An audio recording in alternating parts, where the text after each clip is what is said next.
ইয়া আইয়ুহার রাসূল কুলু মিনাত তাইয়্যিবাতি ওয়া'মালু সালিহান। হে রাসূলগণ, তোমরা পবিত্র খাবার খাও এবং নেক আমল করো। আরেক জায়গায় আল্লাহ সুবহানাহু ওয়া তাআলা বলেছেন, ইয়া আইয়ুহান নাসু কুলু মিম্মা ফিল আরদি হালালান তাইয়্যিবা। হে মানব সমাজ, তোমরা জমিন থেকে হালাল এবং পবিত্র খাবার খাও। ওয়ালা তাত্তাবিউ খুতুওয়াতিশ শাইতান, এবং তোমরা শয়তানের পদাঙ্ক অনুসরণ করো না।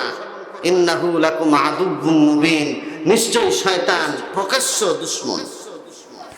এই জায়গাটা আল্লাহ সুবহানাহু ওয়া তাআলা পৃথিবীর সেরা মানুষ নবীদেরকে হালাল খাবার জন্য, হালাল খাবার গ্রহণ করার জন্য আহ্বান করেছেন।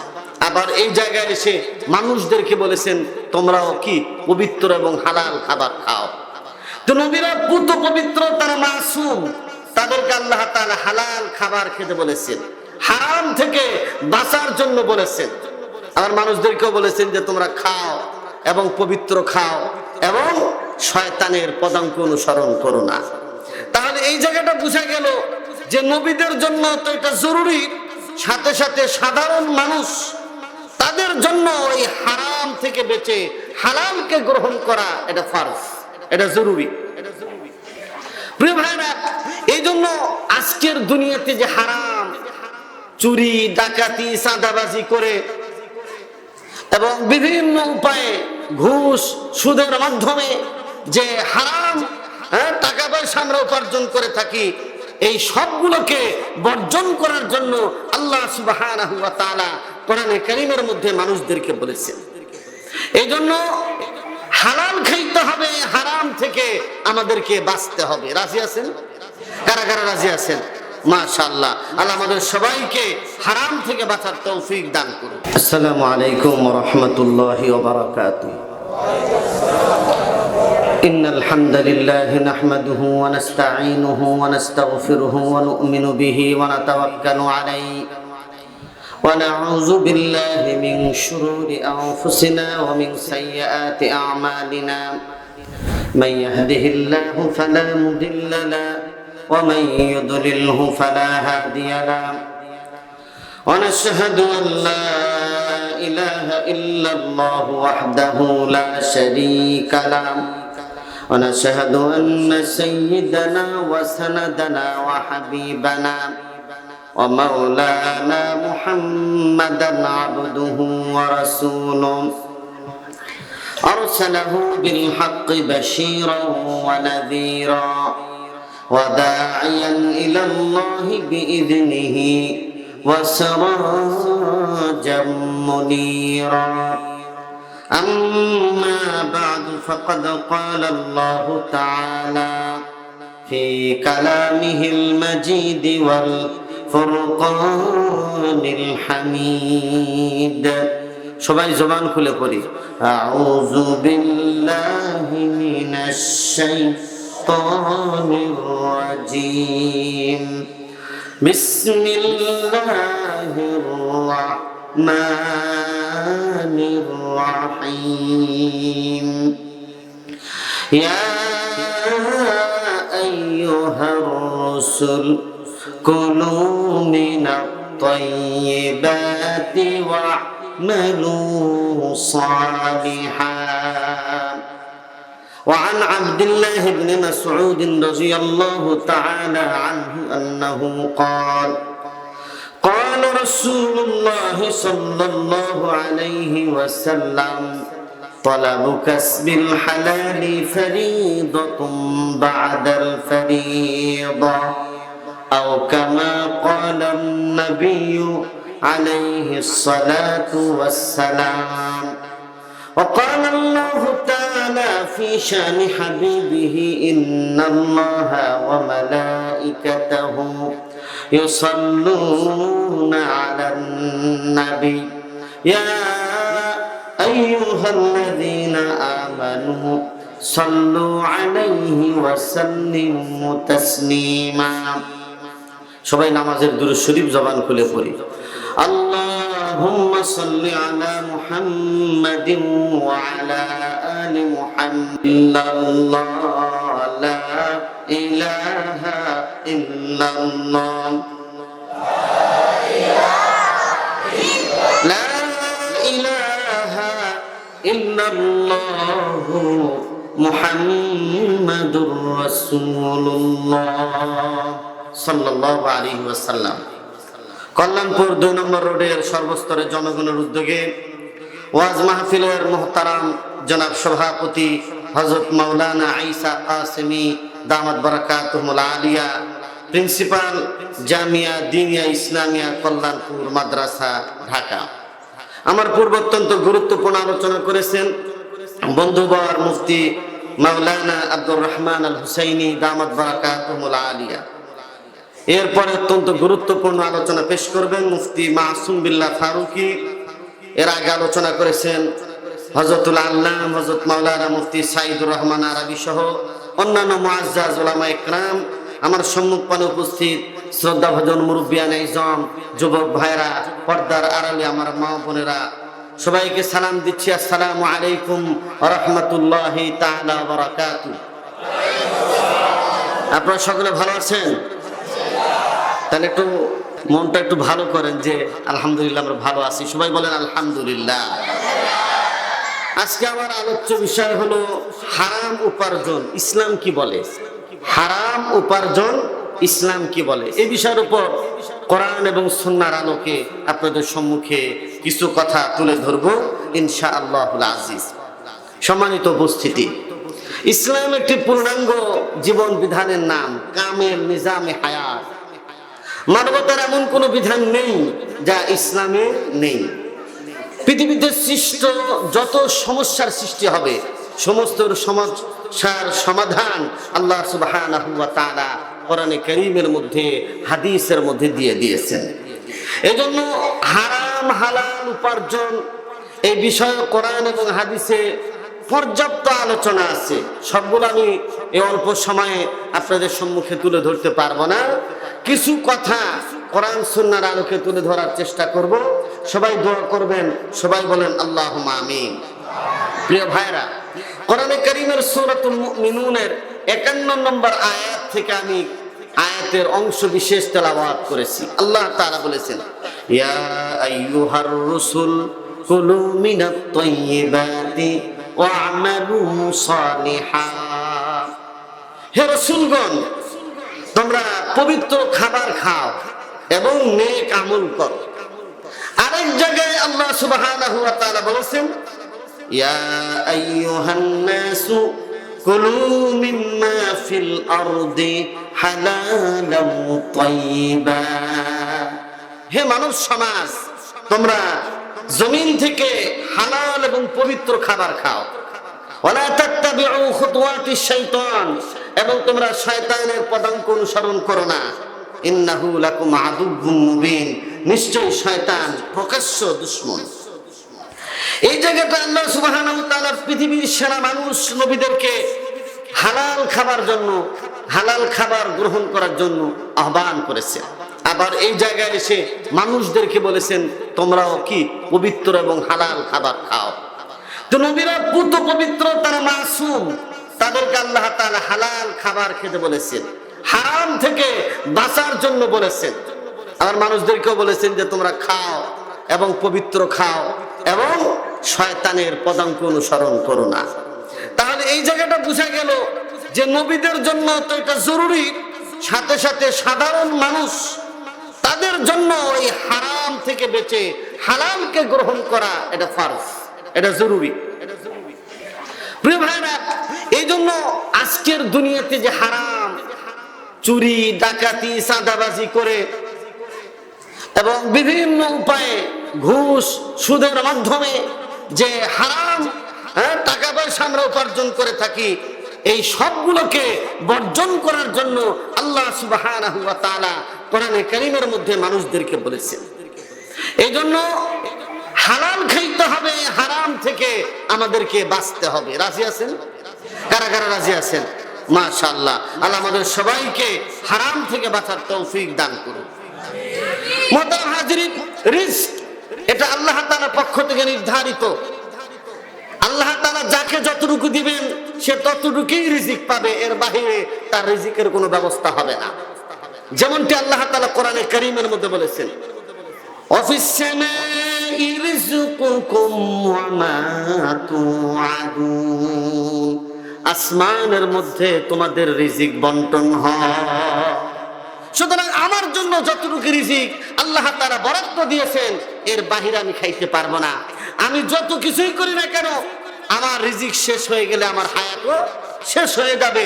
এই জন্য আমাকে হালাল গ্রহণ করতে হবে আর হারাম থেকে বাঁচার চেষ্টা করতে হবে। কোন ব্যক্তির যদি কোনো একটা ভালো চাকরির ব্যবস্থা হয়, কানজুল উম্মাল 9282 নম্বর হাদিস, এই হাদিসের মধ্যে রাসূল করিম সাল্লাল্লাহু আলাইহি সাল্লাম বলেছেন, মান রুজিকা ফি শাইইন ফালিয়ালজিমহু, যার জন্য কোন একটা কর্মের মধ্যে আল্লাহ তাআলা রিজিক রেখে দিয়েছেন ওই কর্মকে যেন সহজে পরিহার না করে, ওই কর্মকে যেন সহজে সে বর্জন না করে। ওমান জুইলাত মাঈশাতুন ফি শাইইন ফালা ইয়ানতাকি আনহু, যখন কোন একটা বিষয় আল্লাহ তাআলা তার জীবিকার ব্যবস্থা করেছেন সেজন্য তার কর্মস্থলকে পরিহার না করে, এই কর্মস্থল থেকে যেন সরে না যায়। হাত্তা ইয়াতাগায়্যার আলাই, এমনকি যে এমনিতে বা যেভাবে হোক কোনো সমস্যার কারণে তার চাকরিটা তার কর্মটা যদি চলে যায় সেটা ভিন্ন কথা, নিজের থেকে চাকরিতে রিজাইন দেওয়া, নিজের থেকে চাকরি থেকে অব্যাহতি নেওয়া যাবে না। রাসূল করিম সাল্লাল্লাহু আলাইহি সাল্লাম এটাই বলতে চেয়েছেন, তোমাকে আল্লাহ তাআলা যে বিষয়ে যার দ্বারা রিজিক দিচ্ছেন সেটাকে, কর্মস্থলকে তুমি মজবুত ভাবে ধারণ করো, কারণ এটা তোমার জন্য ধরে রাখা জরুরি। তবে যখন তোমার এই চাকরিটা চলে যাবে, কর্মস্থল ত্যাগ হয়ে যাবে, তখন তুমি আরেকটি কর্মস্থল গ্রহণ করবে, এতে কোনো সমস্যা নেই। আল্লাহ তাআলা তোমার জন্য আরেকটা জায়গায় তোমার ব্যবস্থা করে দিবেন, ঠিক কিনা? আল্লাহ তাআলা রিজিকের মালিককে বলেন, আরো জোরে করে বলেন, রিজিকের মালিককে, ক্ষমতার মালিক আল্লাহ। সুতরাং রিজিক দিবেন আল্লাহ, তবে আমাকে মেহনত করতে হবে, চেষ্টা করতে হবে। আল্লাহ রাসূল দেখলেন মসজিদে নববীর মধ্যে এক যুবক 10টার সময় এরকম নফল নামাজ আদায় করে। আল্লাহ রাসূল বললেন, যুবক তুমি এই সকাল 10টায় এই সময় কেন মসজিদে নববীর মধ্যে বসে আছো? জলদি করে মদিনার বাজারে যাও, মদিনার ক্ষেত খামারে যাও, কাজ করো, কর্ম করো, তারপরে তুমি নামাজে আসো। ইসলাম মানুষকে বেকার থাকতে নিষেধ করেছে যে তুমি একটা কর্ম করে খাও, এই কর্ম তোমার হালাল রিজিকের ব্যবস্থা, তুমি এটাকে গ্রহণ করো, তাহলে তুমি হারাম থেকে বাঁচতে পারবে, ঠিক কিনা বলে? মানুষের যখন হালাল সোর্স না থাকে, হালাল রিজিকের ব্যবস্থা যখন না থাকে, তখন হারাম গ্রহণ করে, ঠিক কিনা বলে? চুরি বেড়ে যায় দেশে কখন? যখন দেশের মধ্যে ইনকাম সোর্স কমে যায়, হ্যাঁ, যখন দেশের মধ্যে ভালো ব্যবস্থা করা থাকে না, এই কারণে চুরি ডাকাতি বেড়ে যায়, ঠিক কিনা বলেন? আর একটা হলো আইন শৃঙ্খলার অবনতি যদি হয়, তাহলে সেই জায়গাটাও কি হয়, এরকম ভাবে চুরি ডাকাতি, সন্ত্রাসী, মাস্তানি, রাহাজানি, হ্যাঁ, আগুন দেওয়া, এগুলো হয়, ঠিক কিনা বলেন? যেরকম সচিবালয়ে আগুন দেওয়া হলো রাত 1:30টায়, কয়টায়? কি জন্য দিয়েছে? এই হারামখোরগুলো যারা চাকরি করতো, মনে করেন সারা জীবন 1 কোটি টাকা চাকরি করে পেনশন পেয়ে সে 1 কোটি টাকা ইনকাম করত। আরেকজন শয়তান এসে পিন দিল, দেখো এই 10 বছর চাকরি করে তুমি 1 কোটি টাকা কামাইবে, এত মেহনত করার তোমার প্রয়োজন নেই, তুমি আজকের রাত্রিতে আগুন ধরায়া দাও আর যত নথিপত্র আছে সব জ্বালায়া দাও, তাহলে তোমাকে 10 কোটি টাকা দেওয়া হবে। এই 10 কোটি টাকার মধ্যে কি করলো? বাংলাদেশের গুরুত্বপূর্ণ একটি জায়গা সচিবালয়ে আগুন ধরিয়ে দেওয়া হলো, ঠিক কিনা? এদের মধ্যে দেশপ্রেম নেই, এরা ক্ষমতায় থাকার জন্য ক্ষমতার লিপ্সায় তারা আছে, যার কারণে আজকে তারা হালাল হারামের বিচার করে। কারণ সচিবালয় হলো বাংলাদেশের মগজ, সচিবালয় হলো বাংলাদেশের প্রধান একটা জায়গা। এই জায়গাটা যদি দুর্বল করে দেওয়া যায়, বাংলাদেশকে দুর্বল করে দেওয়া যায়। পরিষ্কার ভাবে বলতে চাই, যারা সচিবালয়ে আগুন ধরিয়েছে তারা দেশের শত্রু, মানবতার শত্রু, ইসলামের শত্রু। তাদেরকে গ্রেফতার করে তাদেরকে আইনের মাধ্যমে কঠিন শাস্তির ব্যবস্থা করতে হবে, ঠিক কিনা বলে? আমরা পরিষ্কার বলতে চাই, এতদিন মাস্তানি করে চাঁদাবাজি করে তোমাদের পেট ভরে নাই, আবার নতুন করে তোমরা হারামখোরগুলো আবার নতুন করে ষড়যন্ত্র শুরু করেছো, ঠিক কিনা বলেন? পরিষ্কার কথা, বাংলাদেশ কার্যকর করার কোন সুযোগ নেই। বাংলাদেশ দাঁড়িয়ে আছে, থাকবে, বাংলাদেশ স্বনির্ভর হবে, এটাকে অকার্যকর করতে দেওয়া হবে না। মুহতারাম হাজিরিন, এই জন্য রাসূল করিম সাল্লাল্লাহু আলাইহি সাল্লাম বলেছেন, তালাবু কাসবিল হালালি ফরিদাতুন বাদাল ফরিদা। বলতেছে হালাল সোর্স ইনকাম, হালাল কামাই করা, হালাল কামাইয়ের জন্য চেষ্টা মেহনত করা, এটা একটা ফরজের পরে আর একটা ফরজ। নামাজ এক ফরজ, আবার হালাল রিজিক তালাশ করা এটা আরেকটা ফরজ। এই জন্য হালাল রিজিক যদিও কম হয় আল্লাহ বরকত দেন, ঠিক কিনা বলেন? কিন্তু হারামের মধ্যে বরকত নাই, হারামের মধ্যে শান্তি নাই। কারণ এক লোকের মাসে 1 কোটি টাকা ইনকাম, অবৈধ ইনকাম কত, আর একজন রিক্সাওয়ালা 10,000 টাকা ইনকাম, দেখা গেল 50,000 টাকা তার রোগের মধ্যে বিভিন্ন হাসপাতালে দিতে দিতে শেষ। আর এক ছেলে হলো ইয়াবাখোর, আবার কি খায়, আবার 20,000 টাকা তার লাগে, আবার বাড়ি ঘর খাবার সব কিছু দেবে তার 30,000 শেষ হয়ে আরো বিভিন্ন কর্মকাণ্ড করতে গিয়ে আরো 30,000 লাগে, অর্থাৎ 1,30,00,000 টাকা তার অতিরিক্ত লাগে। আর এই রিক্সাওয়ালার দেখা যায় যে মাত্র 10,000 টাকা ইনকাম, 3,000 টাকা বাসা ভাড়া, আর দেখা গেল 3,000 টাকা তার খাবার দাবার আর লেখাপড়ার জন্য এরকম ভাবে 2,000, আরো দেখা যাচ্ছে বরকত হয়ে তার 1,000 টাকা থেকে গেল, ঠিক কিনা বলেন? এটা হলো বরকত। এই যে মাদ্রাসার দেখেন তালেব ইলম আছেন, উলামায়ে কেরাম আছেন, জামিয়া দিনিয়ার যে সমস্ত আসাদে কেরাম, তাদের বেতন মাত্র কত, 10 থেকে 12,000 টাকা। আপনাদের খতিব সাহেব আছেন মুফতি মাসুম বিল্লাহ ফারুকী, কত বড় আলেম মাশাআল্লাহ, কিন্তু তারও বেতন কত, 11-12,000, এর বেশি না, ঠিক কিনা? কিন্তু আল্লাহ সুবহানাহু ওয়া তাআলা এই যে মাদ্রাসায় পড়ায় হালাল রিজিক অল্প টাকার ভেতরে আল্লাহ সুবহানাহু ওয়া তাআলা তাকে আরামের সাথে জীবন যাপন করার ব্যবস্থা করেছেন, ঠিক কিনা বলেন? এটা আল্লাহ তাআলারই একটা কি রহমত, আল্লাহ তাআলার পক্ষ থেকে এটা দেওয়া হয়। আমার প্রিয় ভাইরা, রাসূল করিম সাল্লাল্লাহু আলাইহি সাল্লাম বলেছেন, হযরত আবু হুরায়রা থেকে হাদিস বর্ণিত, লা ইয়াতিয়ান্না আলান নাসি জামান, لا يأتين على الناس زمان لا يبالي المرء بما أخذ المال أمن الحلال أم من الحرام।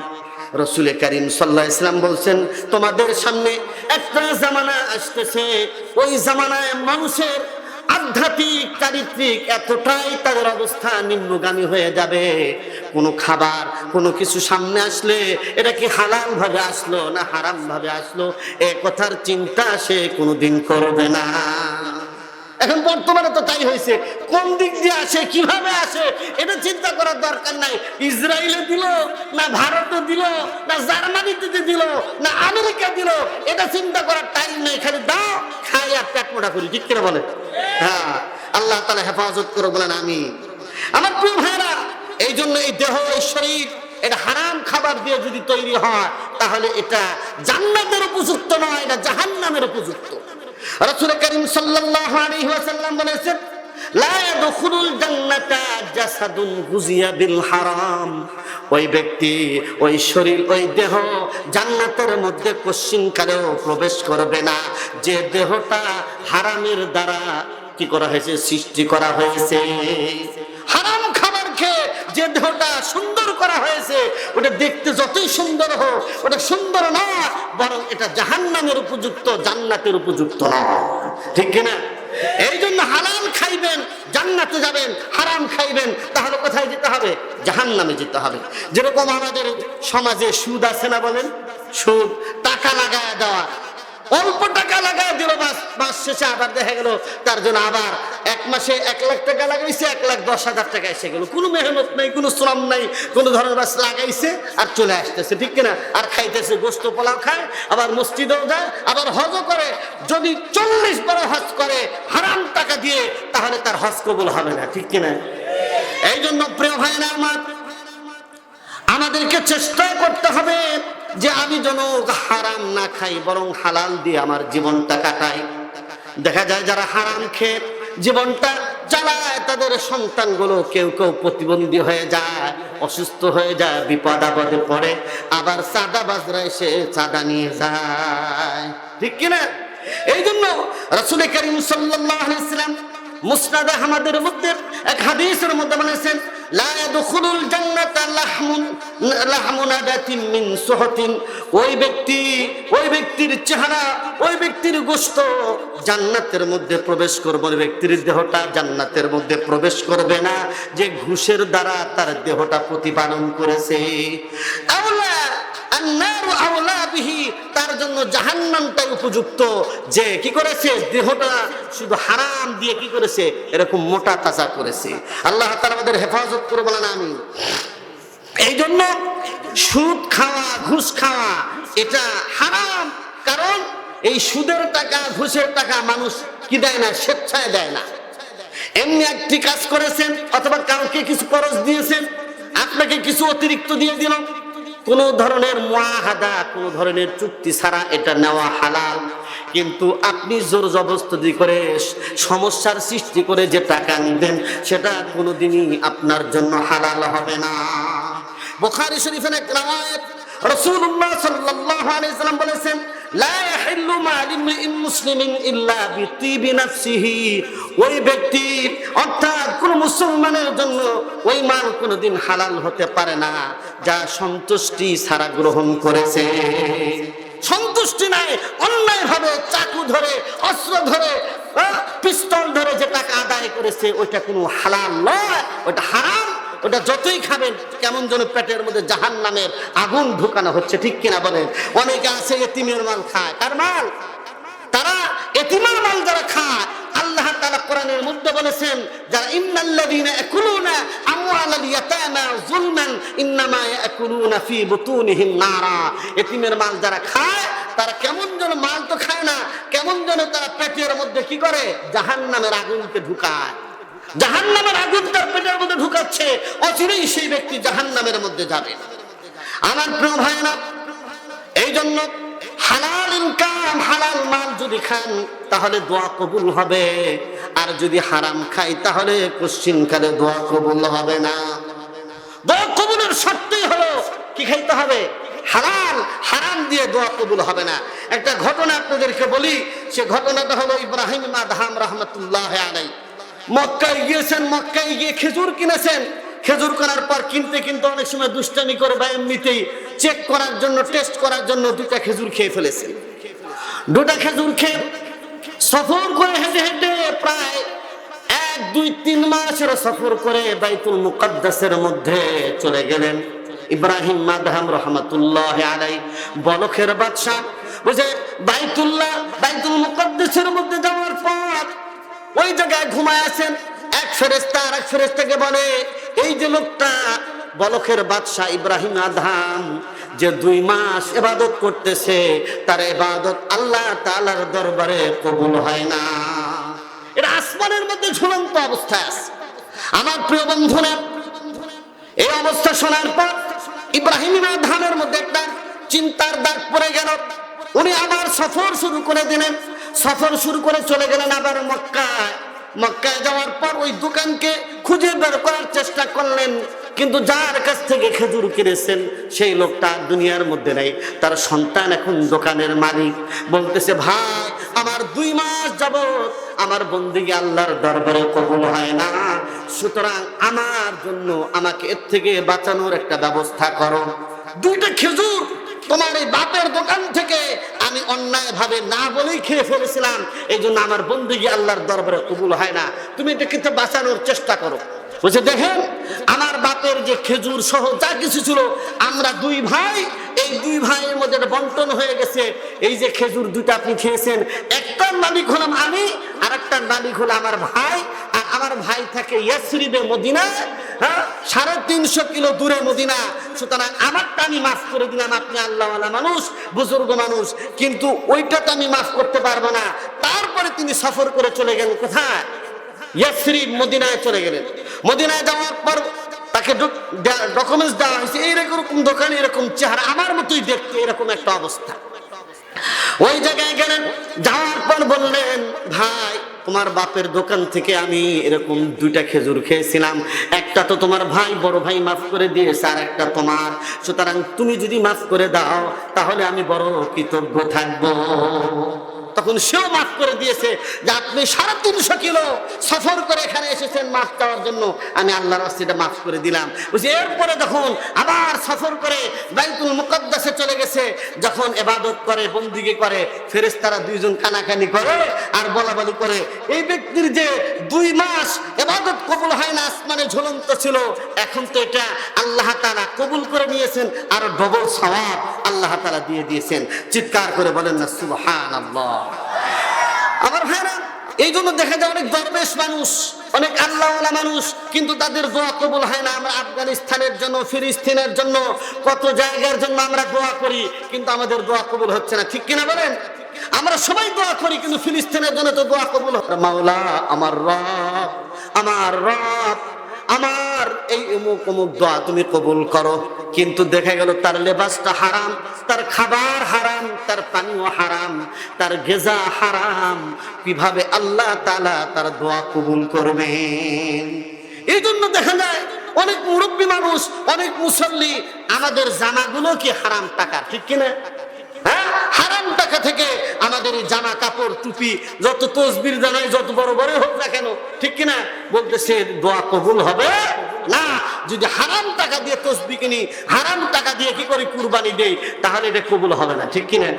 একজন গেছে, যাওয়ার পরে বলছে বাজার গরু চুরি করবে কুরবানির সময়। কোন সময়? কুরবানির সময়। চিন্তা করলো যে কুরবানির যে সওয়াব খতিব সাহেব যেভাবে বর্ণনা করেছে, সুতরাং গরু একটা চুরি করে নিয়ে কি করছে, কুরবানির দিন জবাই দিছে। জবাই দেওয়ার পরে তো প্রত্যেকটা লোভে একটা করে সওয়াব, একটা করে নেকি। চিন্তা করছে বাস এই কুরবানি দিব, কুরবানির কারণে গুনাহ মাফ হয়ে যাবে, চুরির যে গুনাহ সেটা মাফ হয়ে যাবে, গরুর গোশতটা ফ্রি ফ্রি পেয়ে যাব। বাস এইভাবে গরু চুরি করে এনে তারপরে জবাই করে কুরবানি দিছে। কুরবানি হবে বলেন? আল্লাহ রাব্বুল আলামিন বলেছেন, লা ইয়ানালাল্লাহা লুহুমুহা ওয়ালা দিমাউহা ওয়ালাকিন ইয়ানালুহু তাকওয়া মিনকুম। কোশ্চেন কালে তোমাদের কুরবানি কবুল হবে না, কুরবানির গোশত আল্লাহর দরবারে পৌঁছে না, তার রক্ত মাংস আল্লাহর দরবারে পৌঁছে না। তোমাদের মনের ভালোবাসা, তাকওয়া, কার জন্য কুরবানি করছো, কি জন্য কুরবানি করতেছো, এটা যদি আল্লাহর জন্য হয় তাহলে আল্লাহ তাআলা কবুল করবেন, এছাড়া কবুল হবে না। সাঈদ ইবনে যায়েদ রাদিয়াল্লাহু তাআলা রাসূলের সাহাবী, আপনি জানেন পৃথিবীর মধ্যে সবচেয়ে বড় জালেম ছিল, তার নাম ছিল হাজ্জাজ বিন ইউসুফ। এই হাজ্জাজ বিন ইউসুফের কিছু ভালো কাজও আছে, কিন্তু অনেক সাহাবীকে হত্যা করেছে। তার কামটা কি ছিল? দোয়া যেন কোনো সাহাবীর কবুল না হয়, আলেম ওলামাদের কবুল না হয়, এই জন্য প্রায় মাঝে মধ্যেই আলেমদেরকে দাওয়াত করে খাওয়াইতো, মোল্লাদের খাওয়াইতো, ঠিক কিনা? কি করতো? যেদিন দাওয়াত করতো আলেম ওলামাদেরকে, সেদিন কি করতো, ওই রাত্রে বেলায় কি করতো, মরুভূমির মধ্যে যে উট আছে, উটের রাখালকে মেরে উটগুলা নিয়ে এসে গোশত করে সুন্দর করে কাবাব বানাইতো, কাবাব বানায় দুপুর বেলায় খাওয়াইতো। খাওয়ানোর পরে যারা তো হারাম খায়, সুতরাং এদের দোয়া কবুল হবে না। কিন্তু রাসূলের কয়েকজন সাহাবী ছিলেন, তার জুলুমের, তার রক্তচক্ষুকে উপেক্ষা করে তারা দাওয়াতে যেতেন না। একদিন এই সাঈদ ইবনে যায়েদকে এই হাজ্জাজ বিন ইউসুফ হত্যা করলো। হত্যা করার পর সে দোয়া করতেছে, আল্লাহ এই জালেমের হাত থেকে আমি বাঁচলাম না, কিন্তু তার উপর এমন এক আযাব তুমি মুসাল্লাত করে দাও, এমন এক আযাব তার জন্য পাঠাও যেন আমরা সকলে বেঁচে যাই। বলতে সাঈদ ইবনে যায়েদকে শহীদ করে দেওয়া হয়েছে। যে শহীদ করে দেওয়ার পর দেখা গেল এমন একটা জ্বর তার আসলো, এই জ্বরে এমন ক্লান্ত হয়ে গেল, এমন অসুস্থ হয়ে গেল, যার বাঁচার কোনো উপায় ছিল না। বলছে মালি ওয়ালি যায়েদ, হ্যাঁ আমি আধা ঘন্টায় শেষ করে দেবো, ঠিক আছে ইনশাআল্লাহ। কারণ আমাদের শাহী মসজিদের ইমাম সাহেব আবার 10 মিনিট বেশি নিচে দিকে, কি এই জন্য আমি একটু আমি 5 মিনিটের মধ্যে ইনশাআল্লাহ শেষ করে দিব। আল্লাহ তাআলা তৌফিক দান করে বলেন আমিন। আমার প্রিয় ভাইরা, এই জন্য কি করেছে, সাঈদ রাদিয়াল্লাহু তাআলা আনহুর দোয়া কবুল হয়েছে, কিন্তু অন্যদের দোয়া কবুল হয় নাই। এই জন্য আমরা যারা দাওয়াত খাই, আমাদের মনে রাখতে হবে এই বাড়িতে যে খাইতে যাচ্ছি, এই বাড়ির খাবার দাবার হালাল না হারাম, এটা আমাদের যাচাই বাছাই করে দাওয়াত খেতে হবে, ঠিক কিনা? দারুল উলুম দেওবন্দের পাশে এক লোক ছিল, এই লোকটা সবজি বিক্রেতা ছিল। এই জায়গায় কাসেম নানুতুবি রহমাতুল্লাহ আলাইহি তিনি মাঝে মধ্যে দাওয়াত খাইতেন এবং ওনাকে ওই লোকটা খুব মহব্বত করে দাওয়াত খাইতেন। কাসেম নানুতুবি বলেন, এই বাড়িতে আমি যে দাওয়াত খাইতাম, দাওয়াত খাওয়ার পর 40 দিন পর্যন্ত আমার অন্তরের মধ্যে নূর তৈরি হইতো। আমার অন্তরের মধ্যে আমি নূরের একটা আভা আমি অনুভব করতাম। বলতেছে এমন ভাবে আমি নূর অনুভব করতাম যে 40 দিন পর্যন্ত ইবাদত করতাম, আমার মনে হতো বিশ্বাস হতো সমস্ত দোয়াগুলো কবুল হয়ে গেছে। এটা তাকবীর দেন, আমাদের কমিশনার সাহেব আসতেছে, সাবেক কমিশনার। নারে তাকবীর। শামীম ভাইয়ের আগমন, শামীম ভাইয়ের আগমন, নারে তাকবীর। মাশাআল্লাহ, আল্লাহ তাআলা শামীম ভাইকে দ্বীনের জন্য কবুল করুক, বলেন আমিন। আগামী দিনে এলাকার জনসেবক হিসেবে কবুল করুক, বলেন আমিন। এই শামীম ভাই তো মাশাআল্লাহ, ওনার সাথে আমার ইয়েতে দেখা হয়েছে একবার, কারাগারে তো না, কোর্টে দেখা হয়েছে। দেখলাম যে এরকম লাগানো। আর ওই দিন তো আমাদের মসজিদে ডিটাইপ কলোনিতে গিয়েছিল, মাশাআল্লাহ। বলে হুজুর আমার নামে তো 200 কতটা মামলা, 260টা না 65টা মামলা। আল্লাহ তাআলা তারপর বাঁচায় রাখছেন, আল্লাহ তাআলা আরো বেশি কবুল করে, বলেন আমিন। আমার প্রিয় ভাইরা, এই জন্য হারাম খাবার থেকে বাঁচতে হবে। আল্লাহ রাব্বুল আলামিন বলেছেন, ইন্নামা হারামা আলাইকুমুল মাইতাতা ওয়াদ-দামা ওয়া লাহমাল খিনজির। নিশ্চয় আল্লাহ তাআলা তোমাদের জন্য মৃত বস্তুকে খাওয়া হারাম করেছেন, রক্ত খাওয়া হারাম করেছেন, খিনজিরের গোশত, শূকরের গোশত হারাম করেছেন। এবং যে সমস্ত পশুগুলো আল্লাহর নাম ছাড়া অন্যের নামে কি করা হয়, জবাই করা হয়, সেগুলো তোমাদের জন্য হারাম করেছেন। এই জন্য মাজারের খাবার খাওয়া জায়েজ নাই, কারণ এটা পীর সাহেবের নামে জবাই হয়, ঠিক কিনা? এই জন্য এগুলো থেকে বর্জন আমাদেরকে বাঁচতে হবে। আল্লাহ সুবহানাহু ওয়া তাআলা ব্যবসাকে হালাল করেছেন আর সুদকে হারাম করেছেন। আল্লাহ বলেন আহাল্লাল্লাহুল বাইআ ওয়া হাররামার রিবা, তোমরা ব্যবসা করো, বাণিজ্য করো, কোনো সমস্যা নাই, আর সুদ থেকে তোমরা বাঁচো, কারণ ইয়ামহাকুল্লাহুর রিবা ওয়া ইউরবিস সাদাকাত। আল্লাহ তাআলা সুদকে মিটায় দেন, ধ্বংস করে দেন, আর ব্যবসা বাণিজ্য করলে আল্লাহ তাআলা বরকত দেন। দান সদকা করলে সম্পদ বাড়ে, জোরে বলেন না সুবহানাল্লাহ। এই জন্য ব্যবসা বাণিজ্য করবেন। যুবক ভাইরা যারা আছেন, চাঁদাবাজি এবং মানুষকে ঠকানো, বাজারের মধ্যে কি উল্টাপাল্টা যে সমস্ত আছে, এই সমস্ত বাদ দিয়ে কি করবেন, ব্যবসা বাণিজ্য করবেন, ইনকাম করবেন এবং কি করবেন, মেহনত করবেন, হালালের জন্য চেষ্টা করবেন আর হারাম থেকে বাঁচবেন। কারণ আল্লাহ সুবহানাহু ওয়া তাআলা বলেন, ফাইদা কুদিয়াতিস সালাত ফান্তাশিরু ফিল আরদ। নামাজ শুধু পড়লেই হবে না, নামাজ পড়ার পরে তোমরা কি হও, জমিনের মধ্যে বের হয়ে যাও। ওয়াবতাগু মিন ফাদলিল্লাহ, আল্লাহর অনুগ্রহ তালাশ করো এবং আল্লাহকে স্মরণ করো, তাহলেই তোমাদের জন্য কল্যাণকর। এই জন্য আজকের এই সংক্ষিপ্ত আলোচনা, হালাল উপার্জন, আল্লাহ তাআলা আমাদের সবাইকে হালাল গ্রহণ করার তৌফিক দান করুন। কারণ আমরা একটা সঙ্গীতের মধ্যে শুনে থাকি না যে 6 দিনে নখ খসে যাবে, 9 দিনে কি খসে যাবে বলেন, চুল। সুতরাং আমরা মরে যাওয়ার পরে কয়েকদিনের মধ্যে আমরা একবারে মাটির সাথে মিশে যাব। কয়েকদিনের এই দুনিয়া মুসাফির খানা আমরা আসছি, হারামের মধ্যে আমরা জড়িত হব না, হালাল খাবো, দেখবেন দিলের মধ্যে নূর তৈরি হবে, ইবাদত করে শান্তি পাবেন, জিন্দেগির মধ্যে আরাম আসবে। আল্লাহ সুবহানাহু ওয়া তাআলা এই বাংলাদেশকে হালালের জন্য কবুল করুন, হারাম থেকে বাঁচার কি ব্যবস্থা করে দিক, আমিন। ওয়া আখিরু দাওয়ানা আলহামদুলিল্লাহি রাব্বিল আলামিন। আসসালামু আলাইকুম ওয়া রাহমাতুল্লাহি ওয়া বারাকাতুহু।